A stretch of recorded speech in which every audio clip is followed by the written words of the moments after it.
Welcome to BSR news. నేను మీ ప్రసన్న.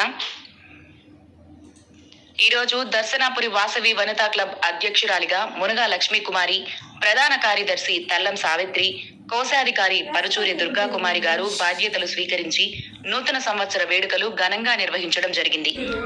ఈ కార్యక్రమంలో వైస్ ప్రెసిడెంట్, జాయింట్స్ సెక్రటరీలు, జాయింట్ ట్రెజరర్లు, ఈసీ మెంబర్స్ అందరూ పాల్గొనడం జరిగింది.